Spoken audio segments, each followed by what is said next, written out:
Bonjour, ça fait plus d'1 an que j'utilise ce mot sans jamais vous l'avoir expliqué. Aujourd'hui, on va parler du zen.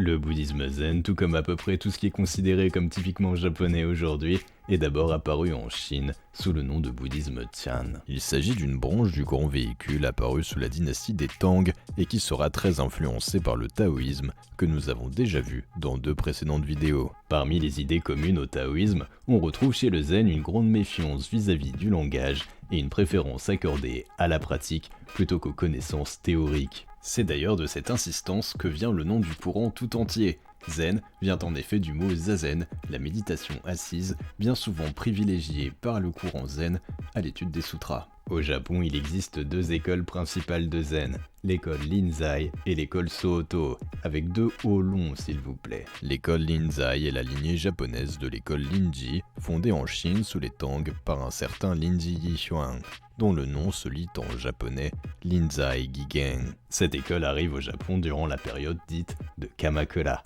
C'est la période qui voit l'ascension au pouvoir des samouraïs, lesquels aideront grandement à la propagation de l'école. Durant les années qui suivront, elle sera même favorisée par le shogun, le chef du gouvernement militaire de l'époque.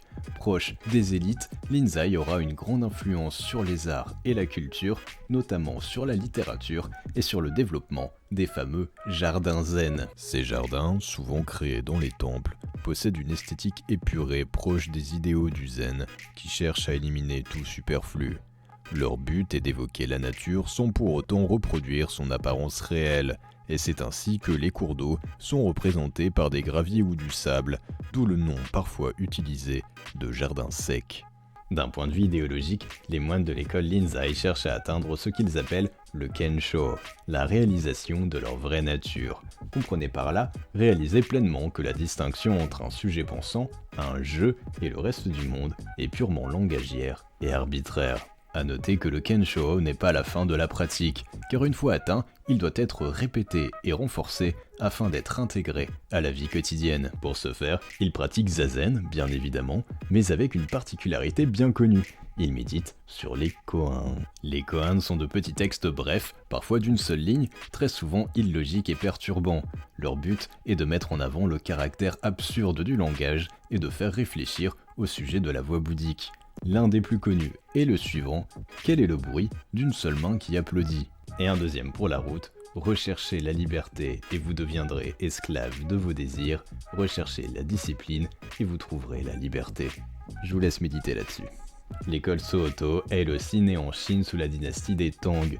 Il existe plusieurs explications de l'origine de son nom, mais celle généralement retenue, c'est qu'il s'agit de l'association de la première syllabe des noms de ces 2 fondateurs chinois. Elle est importée au Japon au XIIIe siècle par l'un des penseurs de l'histoire japonaise les plus connus, Dogen. Après avoir découvert l'école lors d'un voyage d'apprentissage en Chine, il fonde un premier temple à Kyoto, la capitale de l'époque, où il se brouille tout à la fois avec les moines de l'école Linzai et ceux de l'école Tendai, qui sont toujours les plus influents à l'époque.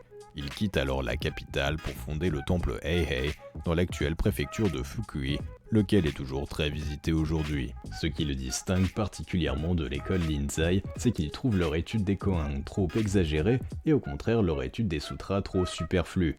Pour sa part, il insiste particulièrement sur zazen évidemment, et surtout sur la pratique dite shikantaza, une forme de méditation qui consiste à ne penser à rien. C'est la méthode de méditation que je vous ai déjà présentée dans une précédente vidéo. Normalement, un moine bouddhiste cherche, par l'entraînement, à atteindre l'éveil et à devenir un Bouddha. Or, un autre point qui différencie la pensée de Dogen de celle de l'école Linzai, c'est que celui-ci pense que nous sommes déjà toutes et tous des Bouddhas. Et ça va être un peu difficile à expliquer, mais accrochez-vous s'il vous plaît. La philosophie bouddhique du grand véhicule fait la distinction entre 2 types de réalités. La réalité absolue d'une part et la réalité relative d'autre part. Lorsque vous voyez un arbre et que vous dites « il y a un arbre », est-ce que c'est absolument vrai? Eh bien non. D'une part, l'existence de l'arbre est conditionnée, et donc pas absolue. L'arbre n'existe que parce que certaines conditions nécessaires sont réunies. S'il n'y avait plus d'eau ou de soleil, l'arbre cesserait d'exister en tant qu'arbre. Son existence n'est donc pas intrinsèque, pas absolue. De surcroît, le concept d'arbre lui-même sort un peu de nulle part. Nous appelons arbre un ensemble constitué d'un tronc, de branches et de feuilles séparées de ce qui l'entoure. Or, la nature ne fait pas ce genre de distinction. Notre langage opère donc des découpages de sens de la réalité qui sont tout à fait arbitraires. De surcroît, j'en ai déjà parlé dans la vidéo sur le taoïsme, mais notre langage est tautologique. Nombre de nos concepts s'entre-définissent et n'ont plus aucun sens une fois pris à part.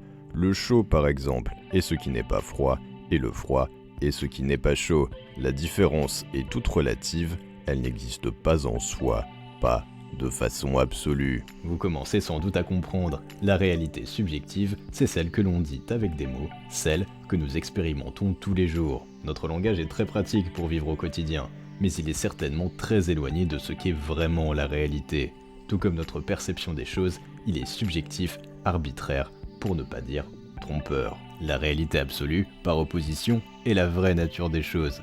Elle est libre de tout concept et de toute dualité, et elle est par conséquent indescriptible. C'est la réalité que nous expérimentons en état méditatif, car lorsque l'on ne pense plus à rien, l'on n'a plus de concept à notre portée pour effectuer des découpages de sens. Pour en revenir enfin à Dogen, vous comprenez maintenant que si le monde n'est qu'un grand tout, que si tout est tout, alors la nature du Bouddha est la nature de toute chose, et la nature de toute chose est la nature du Bouddha.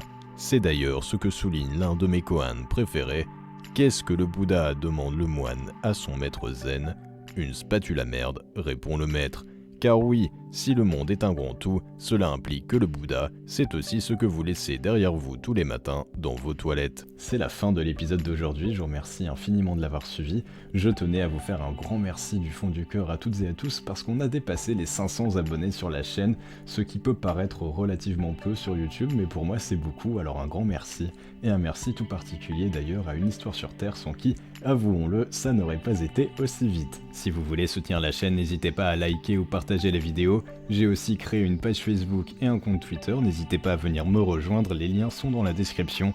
Sur ce, je vous dis à la prochaine, vous n'avez plus aucune excuse pour ne pas rester zen.